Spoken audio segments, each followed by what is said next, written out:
Hello students, मैं विजय तोनवाल आप सभी का स्वागत करता हूं मेरे YouTube चैनल स्टडी पॉइंट पर। तो स्टूडेंट्स, पिछले वीडियो में हमने पीएच स्केल व कुछ पीएच के बारे में समझा था।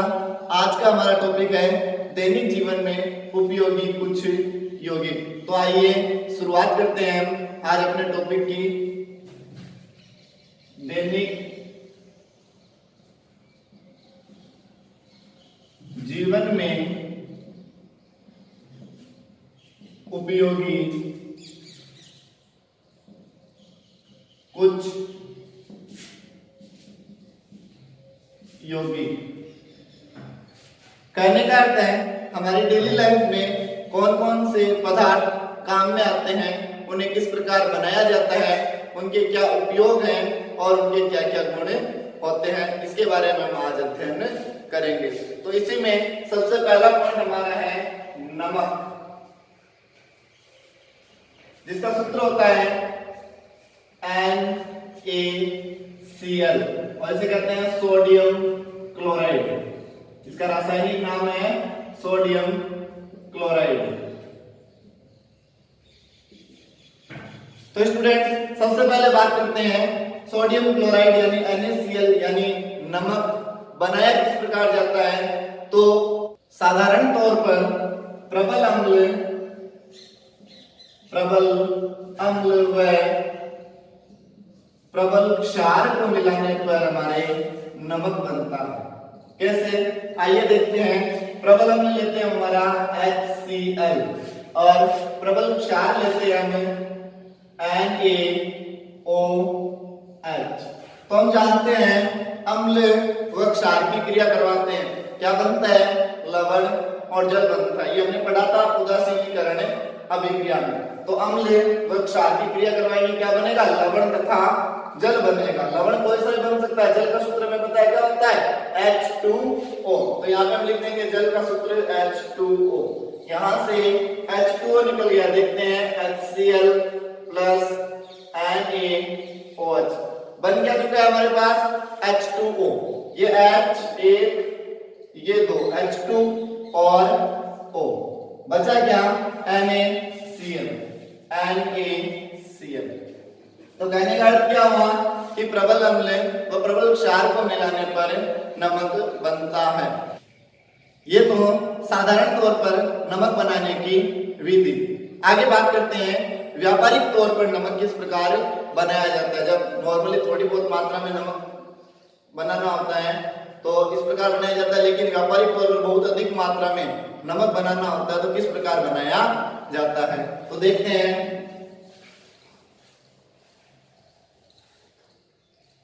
तो व्यापारिक तौर पर नमक बनाने के लिए क्या किया जाता है, समुद्र के पानी या खारे पानी, समुद्र का पानी या फिर खारा पानी, इसको क्या किया जाता है, सुखाया जाता है। क्यों, समुद्र का पानी खारा होता है यानी उसमें नमक की मात्रा होती है। इसको क्या किया जाता है, सुखाया जाता है। अब समुद्र के पानी या हम खारे पानी को सुखाएंगे तो सुखाने पर पानी है वो तो जलवाष्प के रूप में वाष्प बन के ऊपर उठ जाएगा, बचेगा क्या, केवल नमक प्राप्त हो जाएगा। तो सुखाने पर हमें क्या प्राप्त हो जाएगा, नमक प्राप्त हो जाएगा। लेकिन हमें पता है समुद्र के पानी में केवल नमक और पानी दो ही चीजें नहीं होती, और भी कई प्रकार की अशुद्धियां होती हैं। तो समुद्र का पानी या खारे पानी को सुखाने पर हमें नमक प्राप्त होगा। ये जो नमक होगा ये केवल शुद्ध नमक नहीं होगा, ये अशुद्ध नमक होगा और अशुद्धियों के रूप में इसमें होगा मैग्नीशियम क्लोराइड या कैल्शियम क्लोराइड के लवण होंगे अशुद्धियों के रूप में। हमें क्या करना है, केवल और केवल शुद्ध नमक प्राप्त करना है। तो शुद्ध नमक प्राप्त करने के लिए आगे क्या करेंगे, ये जो हमें नमक प्राप्त हुआ है, ये हमें जो अशुद्ध नमक प्राप्त हुआ है, इसे हम NaCl के संतृप्त विलयन से भरी बड़ी बड़ी टंकियों में डाल देते हैं। क्योंकि हमें अधिक मात्रा में नमक बनाना है तो ये भी हमारे पास बहुत अधिक मात्रा में, तो इसको बड़ी बड़ी टंकियों में डाल देंगे। तो अशुद्ध नमक को हमने कहां पे डाल दिया, बड़ी बड़ी टंकियों में डाल दिया। टंकियों में डालने के पश्चात उसके बाद में क्या करेंगे, उस टंकी में हमें HCl यानी हाइड्रोजन क्लोराइड,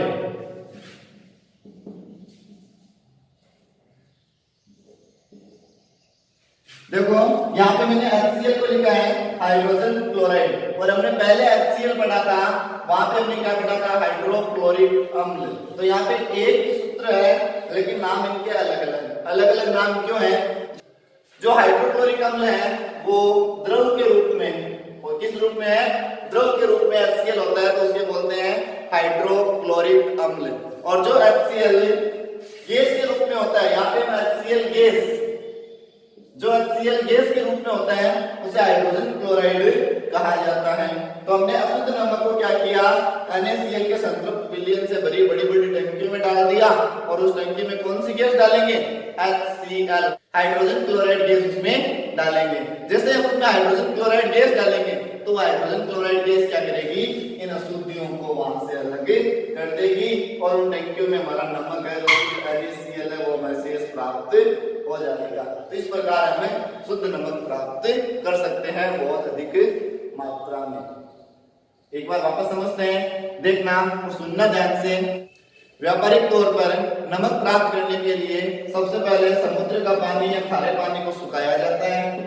सुखाने पर हमें नमक प्राप्त होता है, परंतु जो नमक प्राप्त होता है उसमें कई प्रकार की अशुद्धियां होती है, जैसे मैग्नीशियम क्लोराइड, कैल्शियम क्लोराइड। इन अशुद्धियों को दूर करने के लिए NaCl के संतृप्त विलयन से भरी बड़ी बड़ी टंकियों में इस अशुद्ध नमक को डाला जाता है।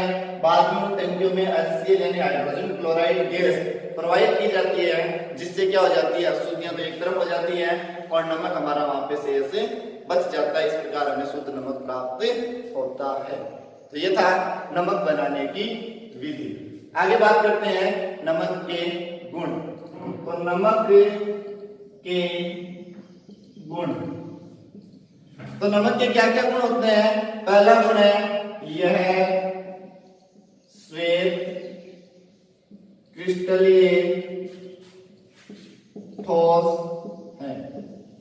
सफेद कलर का होता है, क्रिस्टल यानी छोटे छोटे टुकड़ों के रूप में होता है, और ठोस अवस्था में होता है। ये हो गया नमक का पहला गुण। अगले गुण की बात करते हैं तो इसका गलनांक 1081 केल्विन होता है। कहने का अर्थ है यदि हम नमक को 1081 केल्विन तापमान पर गर्म करेंगे तो ये क्या हो जाएगा, गल जाएगा, यानी द्रव अवस्था में आ जाएगा। कहने का अर्थ पिघल जाएगा। अगले गुण की बात करते हैं तो तीसरा हमारा गुण है यह जल में विलेय है। यह जल में विलेय है। इस लाइन का अर्थ हुआ कि नमक है वो जल में घुल जाता है। ये भी नमक का गुण है कि ये जल में क्या है, विलेय है, यानी जल में घुल जाता है। अगला पॉइंट है चौथा, यह जलीय विलयन में आयनित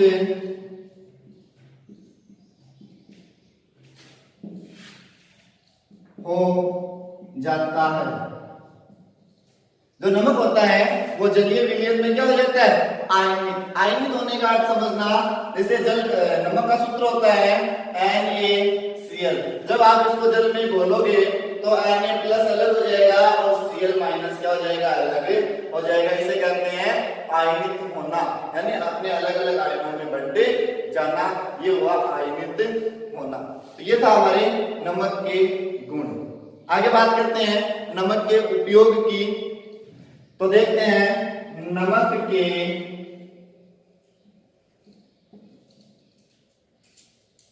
उपयोग। नमक के क्या क्या उपयोग है? तो नमक का पहला उपयोग है हम इसे भोजन के रूप में लेते हैं। भोजन के रूप में नमक का उपयोग है, हम सब्जी बनाएं चाहे रोटी बनाएं हम उसमें नमक मिलाते हैं। तो भोजन के रूप में नमक का उपयोग किया जाता है। अगला उपयोग है इसका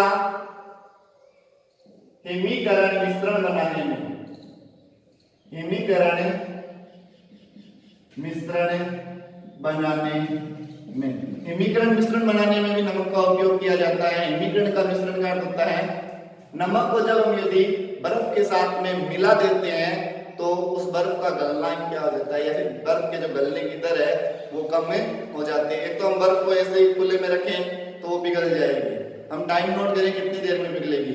यदि हम उस बर्फ के साथ में नमक भी डाल दें तो बर्फ ज्यादा देर तक चलेगी, या कहने का अर्थ है लंबे समय तक चलेगी, पिघलेगी नहीं। तो ये से बोलते हैं हिमीकरण मिश्रण। जो हमारे आइसक्रीम के ठेले वगैरह आते हैं उसमें आइसक्रीम जहाँ पे रखी होती है उसके चारों तरफ बर्फ लगाई हुई होती है, उस बर्फ के साथ में नमक भी होता है। क्यों? क्योंकि वो बर्फ है वो ज्यादा देर तक चले, जल्दी से पिघले नहीं, उसे बोलते हैं हिमीकरण मिश्रण। अगले पॉइंट की बात करते हैं। अगला पॉइंट है खाद्य परिरक्षण में भी इसका उपयोग किया जाता है। खाद्य परिरक्षण का अर्थ हो गया खाद्य पदार्थों की सुरक्षा करने में भी नमक का उपयोग किया जाता है। अगले पॉइंट की बात करते हैं। तो चौथा हमारा पॉइंट है NaOH यानी सोडियम हाइड्रोक्साइड, Na2CO3 यानी सोडियम कार्बोनेट, NaHCO3 यानी सोडियम हाइड्रोजन कार्बोनेट तथा विरंजक चूर्ण, विरंजक चूर्ण आदि बनाने में भी NaCl यानी नमक का उपयोग किया जाता है। तो ये थे हमारे नमक के उपयोग। तो इसमें हमने पढ़ा नमक, सोडियम क्लोराइड या फिर NaCl बनाने की विधि, नमक या NaCl के गुण, नमक या फिर NaCl के उपयोग। ये था हमारा पहला पॉइंट NaCl सोडियम क्लोराइड यानी नमक। आइए बात करते हैं अगले पॉइंट की। अगला हमारा दूसरा पॉइंट है सोडियम हाइड्रोक्साइड।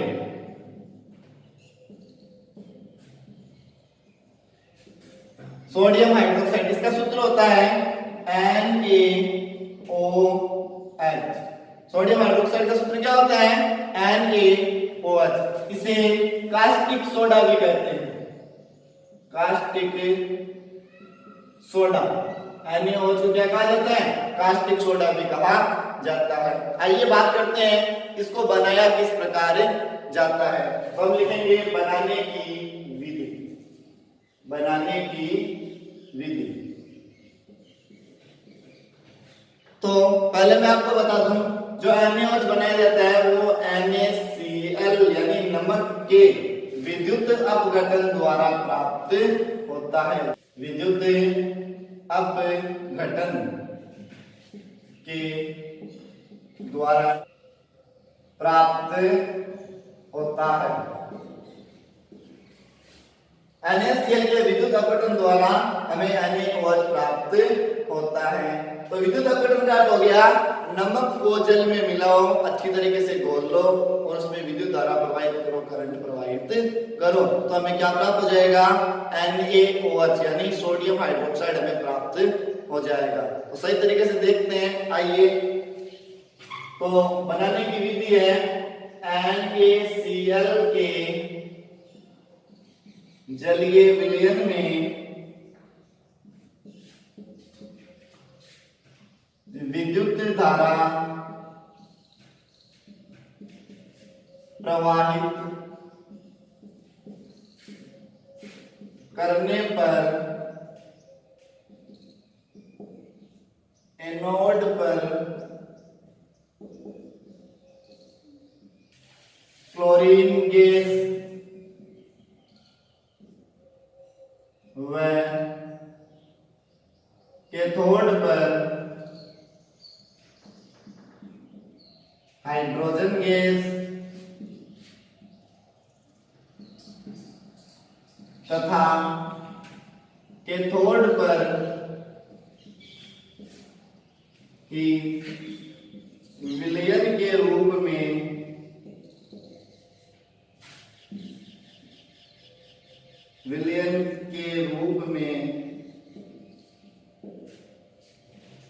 NaOH प्राप्त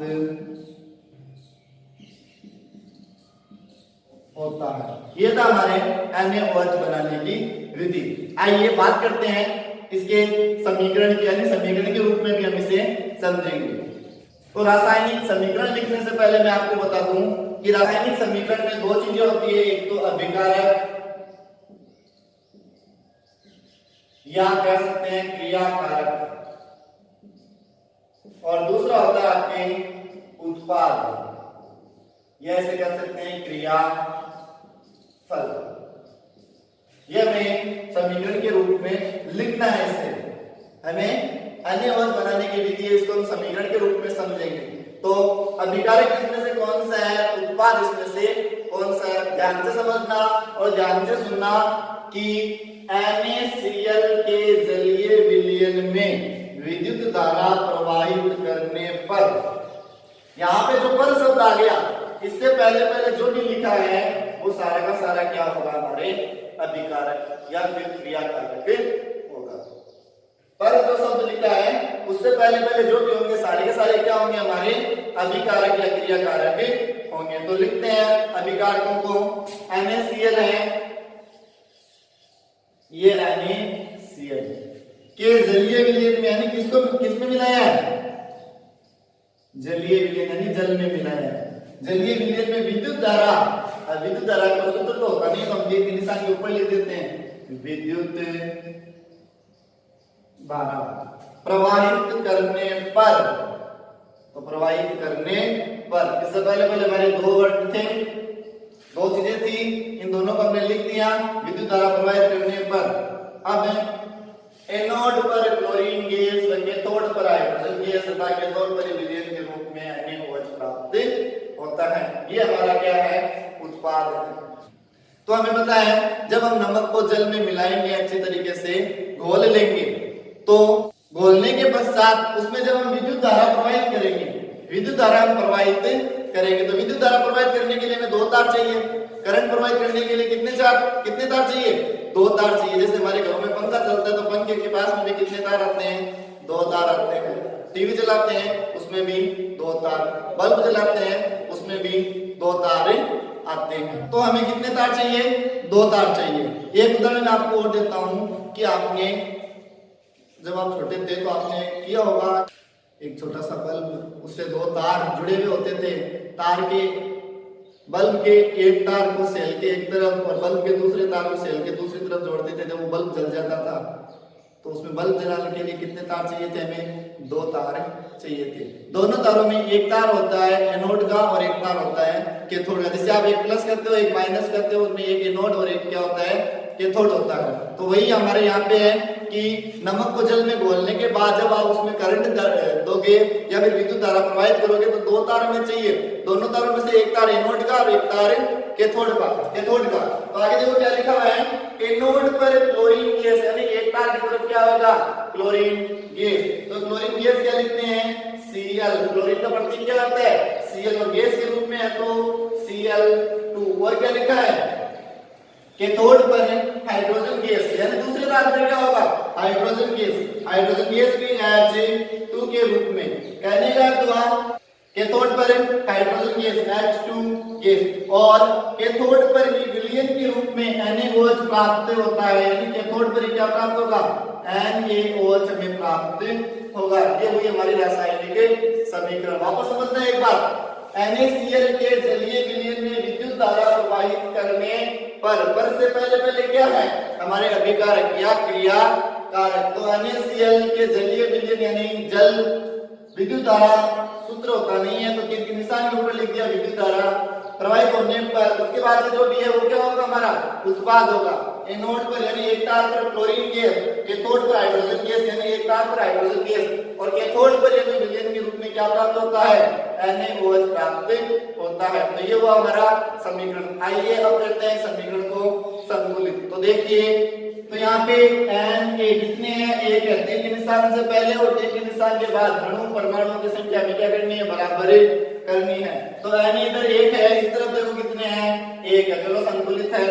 Cl देखो क्लोरीन कितने हैं, एक है उस तरफ, इधर देखो कितने हैं Cl, तो इधर क्लोरीन कितने हैं, दो है। तो हमें उधर भी कितने करने पड़ेंगे, दो करने पड़ेंगे। यहाँ पे हम लगा नहीं सकते, हमें लगाना पड़ेगा आगे, हमने पिछली क्लास में पढ़ा है तो क्लोरीन में कितने हो गए हमारे, अब 2 हो गए। आगे बात करते हैं हाइड्रोजन H कितने हैं, 2। यहाँ पे H कितने हैं, 2, संतुलित है। O कितने इधर, 1 है। तीर के निशान के बाद में देखो O कितने हैं, 1 है। हमने समीकरण एक बार का संतुलित कर दिया, वापस चेक कर लीजिए एक बार। तो यहाँ पे हम देखते हैं Na कितने हैं, पहले 1 थे, क्लोरीन को संतुलित करने के लिए हमने आगे 2 लगाए, तो Na भी कितने हो गए, 2 हो गए। तो हमें तीर के निशान के बाद में देखो Na कितने हैं, 1। यहाँ पे कितने करने पड़ेंगे, अब 2 करने पड़ेंगे। तो आगे लगा दो 2, तो Na कितने हो गए, 2 हो गए। Cl कितने हैं, 2, तो यहाँ पे Cl 2 है, इस तरफ भी Cl 2 है। H कितने हैं, 2। इस तरफ देखिए H2 और एक ये रहा H, एक तो H2, ये कितने हैं, इसके आगे 2 है, तो ये 2 इस H के साथ में भी होंगे, तो 2 और 2 कितने हो गए, टोटल 4। उस तरफ कितने हैं, 2। तो इधर 4 है, इधर 2H है, तो हमें H संतुलित करने पड़ेंगे। यहाँ पे H 2 है, ये आगे 2 लगा दो, 2 × 2, टोटल कितने हो गए, 4 हो गए। हमने H भी क्या कर दिए, संतुलित कर दिए। O कितने हैं इधर, देखो अब यहाँ पे ये 2 पूरे के साथ में होते हैं, तो ये O कितने यहाँ पे 2 है। इस तरफ देखो कितने O है, ये O कितने हैं, 2। ये आगे वाले 2 भी इसके साथ में होंगे, तो O भी इधर क्या है, 2। हमारा समीकरण हुआ संतुलित। आइए लास्ट बार एक बार और चेक कर लेते हैं। Na कितने हैं, 2। ये Na कितने हैं, 2। Cl कितने हैं, 2। Cl कितने हैं, 2। H कितने हैं, 2 दूनी 4। इधर देखो 2 तो ये रहे और 2 ये रहे, 2 और 2 4। O कितने हैं, 2। ये O कितने हैं, 2, यानी हमारा समीकरण हो गया संतुलित। तो इस प्रकार ये हमने बना दिया NaOH बनाने की विधि का रासायनिक समीकरण। तो ये हमारा हो गया समीकरण 2NaCl + 2H2O, तीर का निशान विद्युत धारा NaOH + H2 + Cl2। तो ये था हमारे NaOH बनाने की विधि का समीकरण। उम्मीद करता हूं समझ में आया होगा। अगर कुछ समझ में नहीं आया हो तो आप वीडियो को रिवर्स करके देख सकते हैं वापस, या फिर कमेंट बॉक्स में मुझे सुझाव दे सकते हैं, मैं आपकी समस्या का समाधान जरूर करूंगा।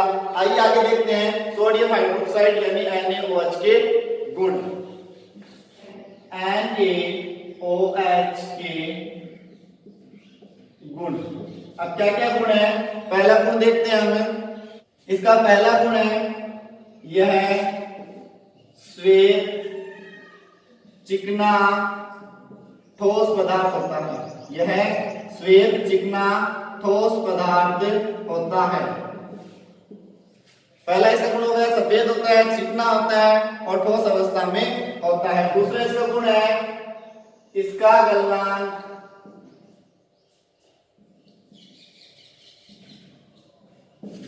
591 केल्विन होता है। NaOH यानी सोडियम हाइड्रोक्साइड का गलनांक कितना होता है, 591 केल्विन होता है। अगला इसका गुण है, यह जल में अत्यधिक विलय होता है। जल में अत्यधिक विलय यानी जल में तुरंत घुल जाता है। यह हो गया इसका एक अगला गुण। चौथे गुण की यदि हम बात करें तो यह है प्रबल क्षार होता है। ये क्या होता है, प्रबल क्षार होता है। हमने प्रबल क्षार के उदाहरण में भी हमने इससे पढ़ा था, NaOH प्रबल क्षार होता है। अगले गुण की बात करते हैं तो अगला गुण है हमारा, इसके क्रिस्टल प्रस्वेद, कहने का अर्थ है सफेद। इसके क्रिस्टल यानी जो टुकड़े होते हैं वो किस रूप में होते हैं, सफेद होते हैं। ये हुए हमारे NaOH यानी कास्टिक सोडा के गुण। आइए आगे बात करते हैं हम NaOH के उपयोग की। तो NaOH के उपयोग, पहला इसका उपयोग है साबुन, कागज, सिल्क व अन्य